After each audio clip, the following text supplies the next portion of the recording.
Bonjour à toutes et à tous. Bon après-midi, merci de nous rejoindre. Très heureux d'être là cette année encore à Synergie. Je suis Clément Mochet, je suis le directeur de projet Eolimar et le directeur des activités pour la France de Blue Float Energy. On aura l'occasion de revenir un petit peu sur les partenaires qui composent ce consortium. Aujourd'hui, je suis accompagné de Laura, qui est doctorante chez nous, chez Blue Float. Et donc, ça va être une présentation en deux phases. Une première phase plus orientée sur les enjeux de l'éolien flottant en Méditerranée et du coup, notre vision de comment cette ambition méditerranéenne pourrait se décliner. Et ensuite, je te donnerai la parole. Laura, tu nous expliqueras un petit peu plus le sujet de ta thèse, qui est assez intéressante puisqu'elle est sur un aspect de coactivité et une perception aussi plus, on va dire, légale, réglementaire du sujet. Donc c'est un sujet qui est assez différenciant, donc assez intéressant. Alors peut-être pour commencer, un petit récapitulatif sur qui est Eolimar. Donc Eolimar, c'est le consortium qui a été formé par les trois sociétés que vous voyez ici en vue de répondre à l'appel d'offres numéro 6, donc appel d'offres en Méditerranée, éolien flottant 2 fois 250 MW, une zone au large de la Narbonnaise, donc en Occitanie, et une zone au large de Fos.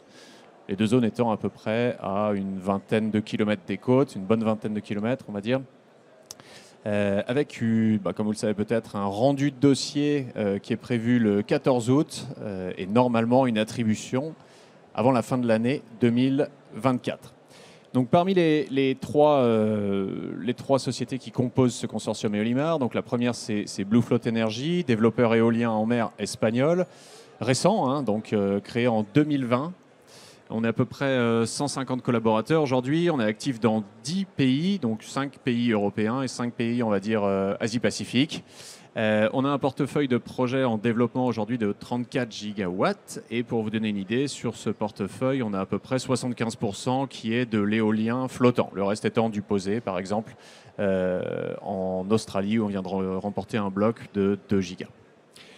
Le second partenaire de cette association, de cette alliance, c'est Sumitomo Corporation, donc conglomérat japonais, beaucoup plus ancien là pour le coup, 1919 avec des racines encore beaucoup plus anciennes que ça, 75 000 employés, une présence dans 66 pays. Et ce qui est très intéressant, c'est que Sumitomo est déjà un acteur et un opérateur de fermes éoliennes, que ce soit en Belgique, au Royaume-Uni et également en France, puisqu'en fait Sumitomo est associé dans les développements de Dieppe-le-Tréport et Yonne-Noirmoutier. Et enfin, troisième acteur qui compose Eolimar, c'est Akuo Energy. Akuo, donc premier producteur indépendant d'énergie renouvelable en France, 450 salariés à peu près, présent dans 17 pays. Et puis avec cette volonté de faire des projets de territoire, cet ADN vraiment de faire des projets participatifs et qui bénéficient au tissu. Alors, un dernier petit mot sur nos ambitions pour ce projet en particulier, et de manière plus générale pour la Méditerranée. On a vraiment 3 piliers qu'on pousse dans notre offre. D'abord, une ambition pour les territoires, donc avoir des projets qui soient réellement bénéficiants pour les territoires. Et là-dessus, on s'appuie notamment sur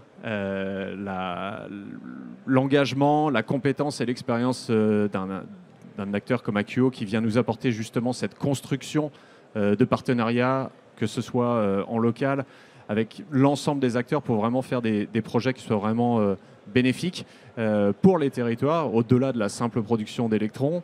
Un exemple tout simple, c'est cette fondation qu'on a créée il y a maintenant quelques mois et qui aura vocation à financer des projets locaux, là pour le coup, et qui ne sont pas forcément des projets énergétiques, ça peut être des projets sur de la souveraineté alimentaire, etc. Une fois qu'on sera lauréat, donc on s'engagera sur des montants chaque année pour faire émerger ces projets-là, et c'est des projets qui seront sélectionnés par une gouvernance locale. Ce n'est pas uniquement nous qui les déciderons, il y aura une association en particulier avec les acteurs locaux et les acteurs régionaux.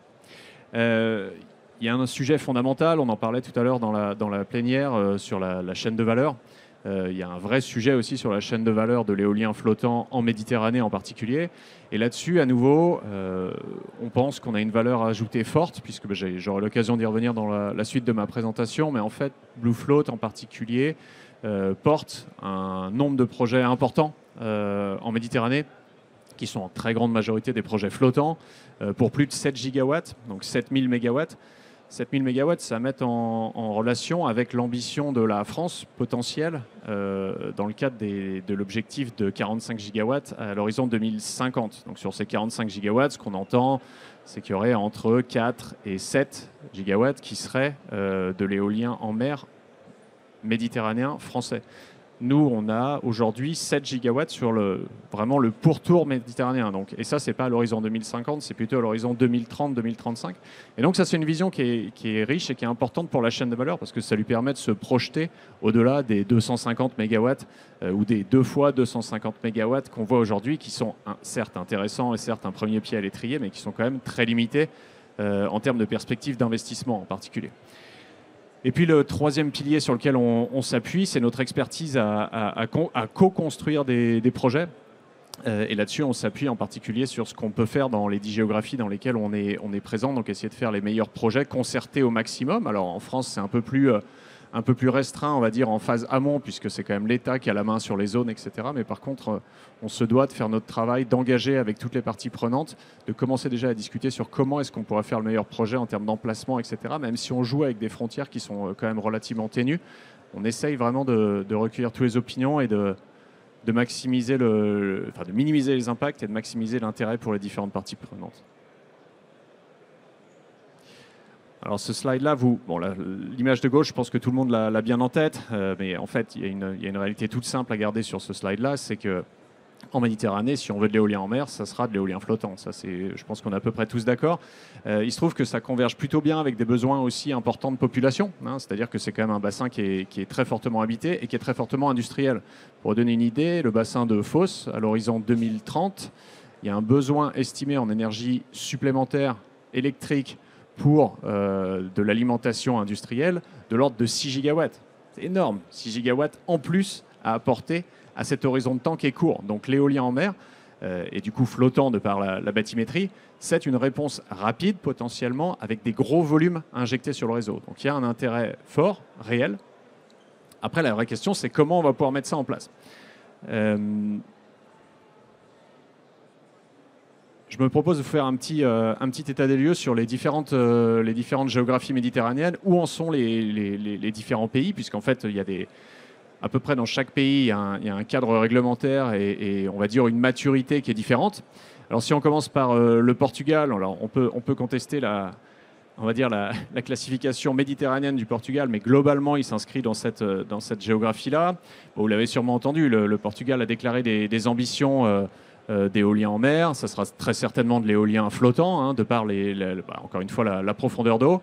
Alors il parle aujourd'hui de 2 gigawatts à l'horizon 2030 et ça va être un modèle qui va se reprocher un petit peu d'un modèle anglo-saxon, c'est-à-dire en 2 phases. Une première phase qu'on appelle seabed, donc en fait sécurisation du foncier, et une deuxième phase qui sera plus un appel d'offres classique comme on peut le connaître, avec un choix finalement sur des critères en particulier prix. Donc nos projections, c'est que ces premiers appels d'offres portugais sortiront très probablement en 2025. 2025, ça va être la partie sécurisation du foncier et probablement dans la foulée lancement d'un CFD peut-être en 2026. Ensuite l'Espagne. Donc l'Espagne a pas mal avancé sur le sujet aussi. Il y a encore pas mal de chemin à faire. Aujourd'hui, ce qu'on a, c'est un décret royal. Hein, il n'y a rien de plus. Un décret royal qui dit que concrètement, oui, il va y avoir de l'éolien en mer. La façon dont ça va se passer, c'est assez flou, pour être tout à fait transparent. On pense que ça va être un modèle assez proche du modèle français, donc un tout en un, c'est-à-dire où vous avez en même temps le foncier, le tarif et l'accès réseau. On parle de capacité entre 1 et 3 gigas à l'horizon 2030. Faudra voir. Dans tous les cas, ça va très probablement pas être un appel d'offres cette année, probablement plutôt l'année prochaine, avec probablement 2 grands sites, Canaries et probablement frontière française. L'Italie qui a des très très fortes ambitions dans l'éolien en mer et l'éolien flottant en particulier. Là, ce qu'ils annoncent pour la période à venir, toute proche, c'est 3,8 gigawatts. Alors, flou, est-ce que c'est que du flottant? Est-ce que c'est posé et flottant? Sachant qu'encore une fois, la bathymétrie fait qu'il n'y a pas énormément de place pour du posé, peut-être dans le nord de l'Adriatique. Et il y a un flou aussi sur est-ce qu'en fait, ça va être tout d'un coup, c'est-à-dire est-ce qu'il va y avoir un gros appel d'offres pour 3,8 gigas ou est-ce qu'ils vont séquencer en 3 petits appels d'offres? Donc, petite incertitude de ce côté-là. Là, encore une fois, je pense que l'année 2025, ça va être une année assez charnière sur le marché italien pour voir comment ça se séquence, comment ça se structure. On arrive ensuite à la Grèce. Alors la Grèce qui a une ambition, elle aussi ambitieuse, hein, presque 5 gigas en 2032.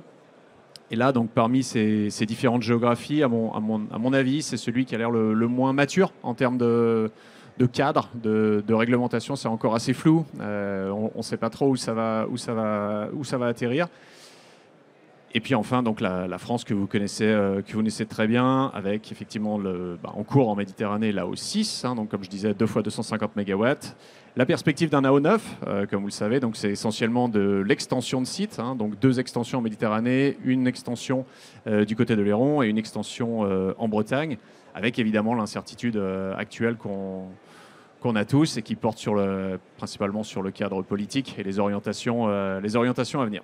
Et puis un appel d'offres numéro 10 derrière, on en parlait tout à l'heure aussi en plénière, avec pas loin de 10 gigawatts, avec un mix flottant posé, avec a priori plutôt une approche posée dans un premier temps, donc on va dire une répartition un peu plus favorable au posé qu'au flottant.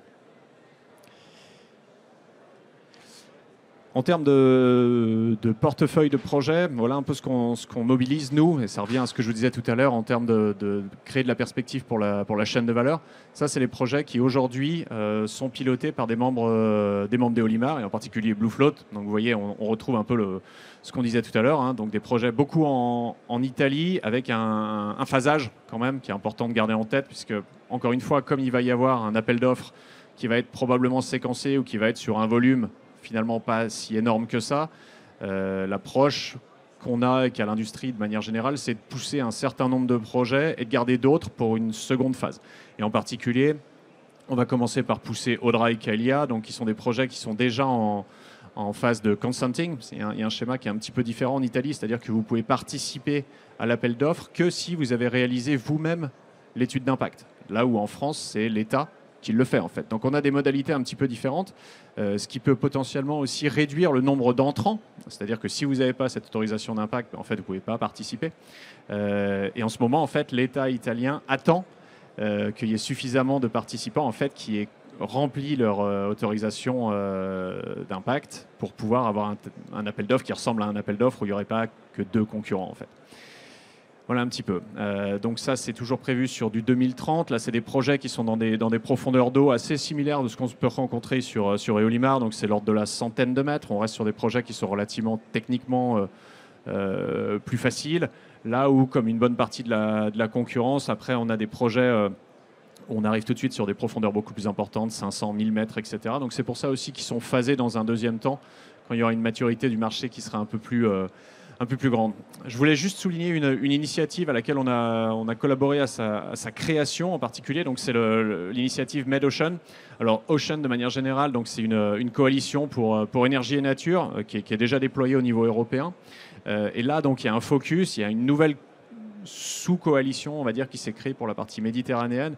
Et là, l'idée, c'est de se poser les bonnes questions en termes d'enviro, de se dire qu'en fait, on est dans un bassin qui est un bassin clos, la Méditerranée, qui est contraint, qui a déjà beaucoup d'usages, qui est déjà sous tension, et de réfléchir finalement à comment est-ce qu'on fait du co-usage, comment est-ce qu'on le fait intelligemment, et comment en fait tous ces projets vont avoir un co-impact, un impact cumulé ou non. Et c'est le but du jeu premier, c'est d'impliquer les géographies en fait, c'est d'impliquer les différents États. Alors aujourd'hui, ça se fait essentiellement, comme vous le voyez, à travers des associations en fait, mais en fait, on ne désespère pas qu'à un moment donné, il y a un appétit politique à avoir une coalition un peu plus large et à se poser les bonnes questions à l'échelle du bassin méditerranéen plutôt que de chaque pays. Un petit focus rapide sur les ports. C'est intéressant aussi de voir ce qui a pu se passer depuis 2-3 ans en Méditerranée, puisque on va dire que les infraportuaires, les autorités portuaires avancent. Donc voilà, ça n'a pas vocation, cette carte, à être exhaustive, mais en gros, c'est un peu les ports qui aujourd'hui, sur la façade méditerranéenne, se positionnent et ont des velléités sur l'éolien en mer flottant en particulier, avec différents degrés de maturité encore. Je crois qu'on peut être relativement optimiste en France, hein, c'est-à-dire qu'il n'y a pas trop de doute qu'aujourd'hui, Port-la-Nouvelle, c'est le port qui sera prêt le plus tôt. Alors, il est déjà prêt dans une certaine mesure, il le sera nettement plus encore dans quelques années. Donc ça, c'est quand même très positif. C'est aussi en lien avec le fait qu'on a plus de visibilité sur les appels d'offres. L'appel d'offres numéro 6 c'est un bon exemple. On est en avance par rapport aux autres géographies, comme j'ai pu le montrer, mais il ne va pas falloir s'arrêter en si bon chemin, parce qu'il y a d'autres ports qui ont des velléités aussi, en particulier des ports espagnols qui avancent assez bien, hein, que ce soit Tarragone ou Castellón. Donc tous les deux ont sécurisé leur environnement, on va dire leur permis environnemental, et commencent les travaux. En particulier Castellón commence des travaux, on va dire, de réclamation de sites. Côté italien, c'est un petit peu plus lent parce que y a moins de visibilité peut-être sur le marché, et puis parce que donc ils sont un peu dans la même logique que ce qu'il peut y avoir en France aussi en ce moment, c'est-à-dire répondre à des appels à projets. En fait, hein, le gouvernement a aussi lancé des appels à projets pour faire des études sur comment est-ce qu'on moderniserait les ports, etc. Donc ils sont plus à ce stade-là aujourd'hui. En fait, le vrai sujet, c'est toujours un peu pareil, c'est comment est-ce que, au niveau méditerranéen, qui pour le coup est un nouveau bassin industriel, comment est-ce qu'on va recréer ce qu'on essaye de faire au niveau européen avec le Net Zero Act et avec le Wind Charter, qui a été signé fin d'année passée, sachant que c'est toujours le même cercle vertueux. Si on est capable de créer des opportunités, donc du volume, la chaîne de valeur est capable d'investir, d'identifier des opportunités, de produire à des coûts plus attractifs. Et en fait, voilà, il y a vraiment un cercle vertueux qui se met en place. La vraie question, c'est comment on fait, sachant qu'aujourd'hui, chacun fait un petit peu son travail, chacun de son côté, au niveau des pays. Et en fait, on se dit que c'est peut-être le bon moment de réfléchir à... Alors on pourrait appeler ça une espèce d'Ostende du Sud. Vous avez peut-être suivi, il y a eu cette déclaration d'Ostende il y a maintenant quelques temps. C'était l'année, je crois que c'était fin d'année passée ou début de cette année, où voilà, les ministres concernés qui ont une façade maritime plus ou moins proche de mer du Nord se sont engagés sur des volumes très ambitieux. Alors ils ont 2030, alors ils ont 2050. En fait, on se dit que ça ne serait pas complètement inutile qu'il y ait un peu la même chose qui se mette en place à l'échelle du bassin méditerranéen, qui est à nouveau un bassin qui est complètement différent, qui va avoir besoin d'une industrie aussi localisée. Et donc, il y a un contexte qui pourrait s'y prêter, c'est le Med7. Hein. Le Med7, c'est donc la réunion on va dire des gouvernements qui, pour le coup, ont une façade méditerranéenne. Et nous, ça nous paraîtrait intéressant que dans ce cadre-là, on commence à réfléchir de manière un peu plus structurée, collaborative et européenne, et on n'a pas peur du mot en ce moment, sur définir des ambitions claires, réfléchir ensemble sur les impacts, comme je le disais, parce qu'on est quand même sur une mer fermée, et puis réfléchir aussi à des opportunités d'interconnexion, hein, parce que c'est aussi une bonne opportunité, la Méditerranée, de créer des connexions en plus entre les différents pays, de créer de la flexibilité, on va dire de la collaboration énergétique entre les États. Donc on l'appelle de nos voeux. On comprend bien que ça prendra beaucoup plus de temps qu'en mer du Nord, où ça a déjà pris énormément de temps, alors qu'il y avait déjà pas mal de champs en place. La Méditerranée, c'est un peu le nouveau terrain de jeu, mais il nous semble important de réussir à fédérer en fait, et de créer quelque chose de plus structuré, de plus structurant pour la filière. Voilà, j'en ai fini de mon côté. Laura, je vais te laisser la main si tu veux nous dire quelques mots sur les travaux que tu commences à mener. Bonjour, du coup, Laura Galliano. Donc, je suis nouvellement employée chez Blueflotte Energy, donc depuis 3 mois, dans laquelle je réalise une thèse. Donc, en fait, je suis 50% du temps sur des missions d'entreprise, 50% du temps sur le travail de thèse, dont le titre est l'éolien flottant et la co-utilisation de l'espace maritime, les aspects juridiques. Donc, pour vous situer un peu, j'ai un master en droit de l'environnement, c'est pour ça que je vais me concentrer sur les aspects légaux. Et l'objectif de cette thèse, en fait, qui est communément ce qu'on appelle une thèse CIFRE, donc c'est une thèse qui met en lien l'université avec le domaine industriel. Et dans ce cas-là, donc, je suis rattachée à l'université de Toulon pour la partie recherche et à Blueflotte Energy, du coup, pour la partie industrielle. Et nous avons demandé un financement CIFRE, qui est un financement d'État, qui est demandé en fait par l'entreprise, qui lui permet d'avoir 42 000 € sur 3 ans pour financer le fait d'avoir un doctorant. Au niveau du sujet de thèse, donc on avait plusieurs objectifs. Le premier était d'avoir tout d'abord un sujet qui était innovant et en lien avec l'axe mer, qui est l'axe identitaire de l'université de Toulon. L'objectif aussi était d'améliorer les synergies entre les différents secteurs. C'est pour ça qu'on va parler de co-utilisation de l'espace maritime. L'objectif à terme, c'est-à-dire quand la thèse sera terminée, c'est de proposer des bonnes pratiques pour les différents pays en faisant des études de droit comparé, c'est-à-dire qu'on va étudier les différentes législations des pays et voir ce qui est mieux fait dans un pays, qu'est-ce qui est mieux fait dans l'autre pays, et à terme voir ce qu'on peut, nous par exemple en Europe, mettre en place, sachant que toutes les législations ne sont pas transposables entre les différents pays. Au niveau de la thèse, donc, on va avoir également 2 axes principaux de recherche. Donc, comme on l'a dit, le premier va être la co-utilisation de l'espace maritime au sein des parcs éoliens flottants, mais conjointement avec d'autres activités humaines, donc c'est-à-dire le transport, la pêche, l'aquaculture, la sécurité maritime, la navigation, etc. Et on va avoir une partie vraiment liée à l'environnement, avec quelle pourrait être la cohabitation entre les parcs éoliens offshore et les espèces maritimes, l'avifaune, etc. Donc là, je vais vous parler un petit peu des développements, des axes de développement qui vont être possibles au niveau de la thèse. Donc bien sûr, on n'est qu'à 3 mois de cette thèse qui va durer minimum 3 ans. Donc c'est un stade assez précoce. Mais en gros, de ce qu'on a pu lire jusqu'à présent, donc on va avoir un axe, on va dire sur une partie 1 très importante sur les politiques internationales, régionales et locales en lien avec l'éolien flottant. Donc voilà. Dans ce cas-là, en fait, on va se baser sur l'éolien posé qui est plus réglementé. On va voir ce qui est transposable au niveau du flottant. On va avoir également un focus sur la PMI et la PEM, donc la politique maritime intégrée ou la planification de l'espace maritime. Là, on va voir qu'elle résulte en fait de la multiplication de la co-utilisation de l'espace maritime. On va bien sûr avoir toute une partie sur les défis environnementaux. Donc là, on va parler de l'évaluation environnementale stratégique, de l'étude d'impact également. Une partie va être consacrée à l'acceptabilité des projets. Donc on va voir que la co-utilisation va favoriser cette acceptabilité des projets. Donc par exemple, si on arrive à inclure la pêche dans les parcs éoliens offshore, forcément, cette co-utilisation va permettre une meilleure acceptabilité des parties prenantes. La partie qui m'intéresse particulièrement, forcément, c'est celle-ci en tant que juriste. Donc, c'est toutes les procédures légales et administratives. Donc, l'objectif étant de les simplifier au maximum. Donc, en France, je sais qu'on parle d'un millefeuille administratif. Je pense que pour l'éolien flottant, c'est un petit peu pareil. Il y a 1 million de procédures avant de pouvoir aboutir au projet. Et donc, du coup, on va essayer de voir ce qui est fait avec notamment le guichet unique au Danemark, etc. Voir ce qu'on peut prendre de ces pays et ramener en France. Et enfin, donc, la question de la responsabilité. Donc, on l'a vu un petit peu avec EDF tout à l'heure sur les questions de sécurité maritime. Qui sera responsable et de quoi ? Donc, s'il y a par exemple il y a une collision ou une pollution, qui sera responsable de ces sujets-là ? Et voilà, c'est tout. Mais en tout cas, je suis disponible si vous voulez en parler, si vous avez des idées, voilà.